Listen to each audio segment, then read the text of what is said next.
Good morning student आज हम plus two के 15 चैप्टर प्रोबेबिलिटी का 73rd वीडियो स्टार्ट कर रहे हैं और ये लेक्चर नंबर 9 है जो कवर करेगा एक्सरसाइज 15.5।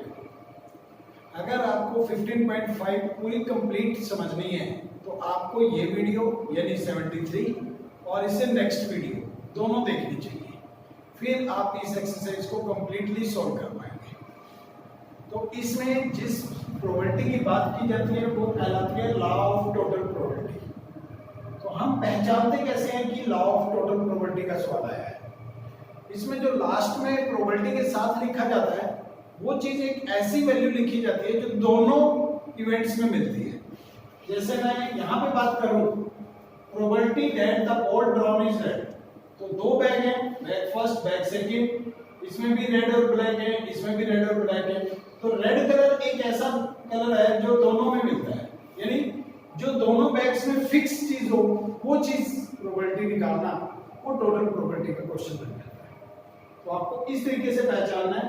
देखिए बैग्स दो अलग अलग हैं, ये फिक्स नहीं हो सकते, लेकिन कलर कोई भी फिक्स हो सकता है, चाहे रेड कलर को फिक्स कर ले चाहे ब्लैक को। तो लास्ट में कौन से कलर को फिक्स किया गया है? रेड को। तो जो चीज फिक्स कर दी जाती है जो दोनों में फिक्स होती है, एक कांस्टेंट आर्बिट्रेरी होती है, तो उसको हम क्या बोल देते हैं? टोटल इवेंट्स, टोटल प्रोबेबिलिटी का लॉ ऑफ टोटल प्रोबेबिलिटी का क्वेश्चन समझ लेते हैं। तो कैसे समझना होगा इस क्वेश्चन को? जो चीज फिक्स होती है उसको आपने ए इवेंट मानना है, ये आपको थोड़ा याद रखना पड़ेगा कि जो प्रोबेबिलिटी जिसके बारे में हम बात कर रहे हैं जो दोनों में मिलता है, जो दोनों इवेंट्स में मिलता है वो इवेंट आपकी ए कहलाएगी। बस। तो अगर आपको पता लग गया है कि रेड कलर को ए मानना है तो फिर बैग्स को क्या माना जाएगा? ई माना जाएगा। एक को E1 और एक को E2। देखिए कैसे लिखना होता है। इवेंट डेट, हमेशा टोटल प्रोबेबिलिटी की जब भी कभी लैंग्वेज बनानी है तो आप इवेंट डेट जरूर देखेंगे। तो टीचर जब भी टोटल प्रोबेबिलिटी का क्वेश्चन चेक करता है तो वो ये जरूर देखता है कि E1 क्या एज्यूम किया स्टूडेंट ने, E2 किसको किया और A किसको एज्यूम किया। ये चीज सबसे पहले देखी जाती है कि E1, E2 और A आपने सही सिलेक्ट किया है या नहीं। तो किस तरीके से क्लियर होता है मैं एक बार फिर क्लियर करना चाहूंगा। जो चीज दोनों इवेंट्स में कॉमन मिले, रेड कलर जैसे दोनों में कॉमन है, तो उस चीज को आपने ए बोलना है, event that selection of A red board. तो अगर आपने इसको ए बोल दिया है इस तरीके से तो ये वाली चीजें आपकी क्या बन जाएगी? ई बन जाएगी। तो event that selection of first bag और event that selection of second bag, इसको आप E2 मान लेंगे और इसको आप E1 मान लेंगे। तो by law of total probability आपको निकालना है रेड कलर को, तो P ऑफ A निकालना है, A फॉर रेड कलर। तो कैसे निकलेगा? पहले आप बैग सिलेक्ट करेंगे और फिर उसमें से रेड कलर की बोर्ड सिलेक्ट करेंगे। तो आपने लिखा कि पहले मैं E1 सिलेक्ट करूंगा, यानी कि फर्स्ट बैग सिलेक्ट करूंगा, फिर उस फर्स्ट बैग में मैं रेड कलर की बोर्ड सिलेक्ट करूंगा जिसमें मैं फर्स्ट बैग पहले से ऑलरेडी सिलेक्ट कर चुका हूं। इसको पढ़ा जाता है। इस समय मैं रेड बोर्ड ड्रॉ कर रहा हूं, उसकी प्रोबेबिलिटी फाइंड आउट कर रहा हूं जब फर्स्ट बैग में ऑलरेडी सिलेक्ट कर चुका हूं। और यहां पे बनेगा पहले मैं बैग सेकंड सिलेक्ट करूंगा और फिर उसमें से रेड कलर की बॉल निकालने की प्रोबेबिलिटी फाइंड आउट करूंगा जब मैं सेकंड बैग ऑलरेडी सिलेक्ट कर चुका हूं। तो ऑब्लिक ये कहलाता है। तो E1 into A by E1 और E2 into A by E2, इस तरीके से आपको लिखना होगा। तो अगर आपको बैग 1 सिलेक्ट करना है, E1 का मीनिंग है बैग 1, तो टोटल बैग्स 2 हैं तो 1/2 बनेगा। अगर आपने बैग सेकंड सिलेक्ट करना है तब भी 1/2 बनेगा क्योंकि सेकंड बैग फेवरेबल हो जाएगा और टोटल बैग 2 हो जाएगा। और यहाँ पे लिखा गया है कि फर्स्ट बैग में से आपको रेड कलर चाहिए, तो फर्स्ट बैग में से रेड कलर निकालने की प्रोबेबिलिटी बता दीजिए 4/7। तो आपने लिख दिया। यहाँ पे लिखा हुआ है रेड कलर चाहिए लेकिन सेकंड बैग में से चाहिए, E2 मींस सेकंड बैग, तो रेड कलर सेकंड बैग में से, तो 2/6 ये आपने यहाँ पे लिख दिया। अब यहाँ 2 into 7 14 बनता है, यहाँ 2 into 6 12 बनता है। एलसीएम अलग अलग होने की वजह से हमने मैक्सिमम काटने की कोशिश की, तो जो करता है काट देते हैं। तो काटने के बाद यहाँ पे बचता है 2/7 और यहाँ पे बचता है 1/6। फिर एलसीएम शुरू कर देते हैं। 7 और 6 का एलसीएम 42 बन जाएगा और जब इसको 7 कैंसिल करेगा तो 6 बचेगा, 6 2 जा 12 हो जाएगा और 6 जब इसको कैंसिल करेगा तो 7 बचेगा, 7 1 जा 7 हो जाएगा। तो 12 plus 7 19/42 हमारा आंसर हो जाएगा। प्रोबेबिलिटी ऑफ रेड बॉल हमारा बन जाएगा 19/42। The content of the three bags, first, second and third, are as follows. Bag first में, बैग सेकंड में, बैग थर्ड में कितनी व्हाइट, कितनी ब्लैक, कितनी रेड बॉल्स है, सब लिखा हुआ है। A bag is chosen at random, एक बैग चुनना है, and two balls are drawn, और दो बॉल निकालनी है। What is the probability that the balls are white and red? What is the probability that the balls are white and red? तो आपको एक व्हाइट चाहिए और एक रेड चाहिए। तो पहले हम सॉल्यूशन शुरू करते हैं। Bag first, bag second, bag third, white, black और रेड। जो भी है व्हाइट 1 2 3 1 2 3 लिख दिया। सेकंड में 2 1 1 2 1 1 लिख दिया। थर्ड बैग में 4 5 3 4 5 3 लिख दिया। Total 12, total 4, total 6। अब प्रॉब्लम ये है कि हमें कैसे पता लगता है कि ये टोटल प्रोबेबिलिटी का सवाल है। प्रोबेबिलिटी के साथ जो चीज लिखी है वो फिक्स होगी। व्हाइट एंड रेड बॉल है तो व्हाइट एंड रेड बॉल ये हर बैग में मिलती है, फर्स्ट बैग में भी, सेकंड में भी, थर्ड में भी। तो जो चीज तीनों बैग में मिले वो चीज ए बन जाएगी। जो चीज फिक्स हो जाए वो चीज ए बन जाएगी। तो आज के क्वेश्चन का ए क्या बनेगा? Event that selection of one white and one red. तो वन व्हाइट और वन रेड को हमने ए बोल दिया। अब अगर हमने कलर्स को ए बोल दिया तो अब बैग्स क्या बनेंगे? E1, E2, E3। तो E1 बनेगा event that selection of first bag, event that selection of second bag E2 बनेगा, और E3 बनेगा event that selection of third bag. तो अब आपको निकालना है एक व्हाइट और एक रेड। तो by law of total probability एक व्हाइट एक रेड को हमने ए नाम दिया है। तो probability of A E1 A by E1 ये फॉर्मूला है। E2 A by E2 plus E3 A by E3। क्योंकि आज 3 इवेंट्स हैं इसलिए E3 तक जाएगा ये फॉर्मूला। अगर 2 इवेंट्स होती तो ये यहां तक जाता। अगर 4 इवेंट्स हैं तो एक हो जाएगा। अब बैग को सिलेक्ट करना सीखते हैं। ब्लैक की फैमिली में टोटल 3 बैग्स हैं इसलिए 1/3। और अब एक ही समय में 2 बॉल्स लेनी है तो आपको एक रेड चाहिए और एक व्हाइट चाहिए। तो व्हाइट निकालते समय 1C1 और रेड निकालते समय 3C1। तो 1C1 एंड 3C1 और बाय में टोटल में से 2 चाहिए तो 6C2।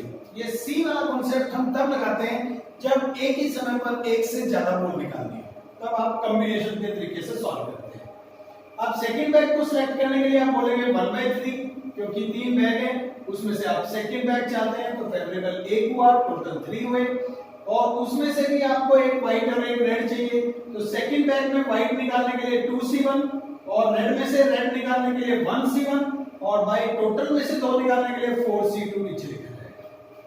फिर थर्ड बैग को सिलेक्ट करने के लिए भी आप 1/3 लिखेंगे और फिर एक व्हाइट एक रेड निकालनी है। थर्ड बैग में से एक व्हाइट निकालते समय आपको बोलना पड़ेगा 4C1 और एक रेड निकालते समय आपको बोलना पड़ेगा 3C1, बीच में मल्टीप्लाई और बाय में टोटल में से 2 निकालनी है तो 12C2। इस तरीके से सॉल्व करेंगे तो 1C1 जब ऊपर नीचे सेम होता है तो वो 1 बन जाता है और 3C1 सॉल्व होगा तो 3/1 और 6C2 सॉल्व होगा तो 6 into 5 और 2 into 1। ऐसे ही 2C1 2/1 और 1C1 सेम है इसलिए 1। 4C2 सॉल्व होगा तो कैसे होगा 4 into 3 2 into 1 और 1/3 ऐसे रहेगा। 4C1 कैसे सॉल्व होगा 4/1, 3C1 कैसे सॉल्व होगा 3/1, 12C2 कैसे सॉल्व होगा 12 into 11 2 into 1। और अब हम इनको रेसिप्रोकल्स दे देंगे तो 2 into 1 ऊपर चला जाएगा और 6 into 5 नीचे आ जाएगा।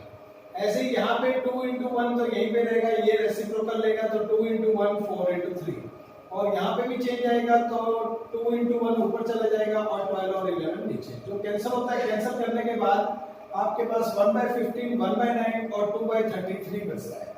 अब आप इसका एलसीएम सोचेंगे तो 495 इसका एलसीएम बनेगा और जब 15 की जगह पे इसको डिवाइड करेंगे तो 33 बचेगा, 9 के साथ इसको डिवाइड करेंगे तो 55 बचेगा, 33 के साथ इसको डिवाइड करेंगे तो 15 बचेगा, 15 2 जा 30 हो जाएगा।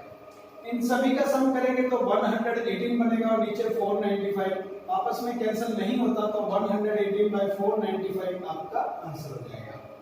क्वेश्चन कंप्लीट है। Next question. In a board factory, machine A, B, C manufactures respectively 25%, 35% and 40% of the total boards. तो तीनों मशीनें अलग अलग काम कर पाती हैं पूरे दिन में। Of their output और जितना भी वो काम करती हैं 5%, 4% and 2% are respectively defective bolts, उसमें से इतना इतना इतना ये डिफेक्टिव बोल्ट्स बनाती है। ए bolt is drawn at random from the product, एक बोल्ट निकाला जाता है उस प्रोडक्ट में से। What is the probability that the bolt drawn is a defective, और वो बोल्ट कैसा होना चाहिए, डिफेक्टिव होना चाहिए। तो जो प्रोबेबिलिटी के साथ जुड़ जाता है वो चीज आपकी ए बन जाती है। तो आपको पता लगा कि डिफेक्टिव बोल्ट्स को आज हमने ए बोल दिया, ठीक है। तो यहाँ पे ए आ जाएगा, और ये डिफेक्टिव बोल्ट तीनों में कॉमन भी है, और आपकी मशीन्स को हम ए ई बोल देंगे। तो even event that selection of the bolt from the production of machine A, event that selection of the bolt from the production of the machine B, event that selection of the bolt from the production of the machine C, event that selection of the bolt selection of defective bolt। By law of total probability अब आपको defective bolt निकालना है, तो इसलिए P of A लिखा जाएगा। तो E1 A by E1, E2 A by E2, E3 A by E3 probability के पैटर्न से लिखा जाएगा। तो अब आपको पता है कि मशीन फर्स्ट की प्रोडक्शन क्या है, 25%। तो 25/100 मशीन फर्स्ट के प्रोडक्शन देखनी है आपने यहाँ पे, और फिर उस प्रोडक्शन में से 5% को डिफेक्टिव आइटम बनाती है, तो 5/100 प्रोबेबिलिटी में कन्वर्ट कर रहे हैं परसेंटेज। सेकेंड मशीन की प्रोडक्शन है 35/100, आप 1/3 नहीं बोल सकते। कुछ बच्चे यहाँ पे सोचते हैं कि मशीन के लिए 1/3 1/3 1/3 आना चाहिए था, लेकिन ऐसा इसलिए नहीं हो रहा क्योंकि तीनों मशीन्स की काम करने की कैपेसिटी अलग अलग है। अगर आप 1/3 1/3 1/3 लिखेंगे तो इससे ये चीज होता है कि तीनों मशीन बराबर का काम कर रही है, लेकिन ये मशीन 25% काम करती है, 35%, ये 40%, इसलिए ऐसा कर रहे हैं, 1/3 नहीं यूज कर रहे हैं।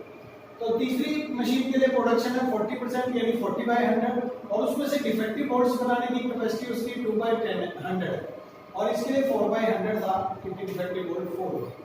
अब आप इसको इससे मल्टीप्लाई कर देते हैं तो 125/10,000, और ऐसा ही यहाँ पे 140, और ऐसे ही इसको करते हैं तो 80/10,000 140/10,000, और जब आप एलसीएम लेते हैं तो 125 प्लस 140 प्लस 80 और 345/10,000, और 4 जीरोस है तो इसलिए आपको 4 जीरोस के लिए एक जीरो अपनी तरफ से लगाना पड़ेगा, फिर आप इसको डेसिमल में कन्वर्ट कर सकते हैं।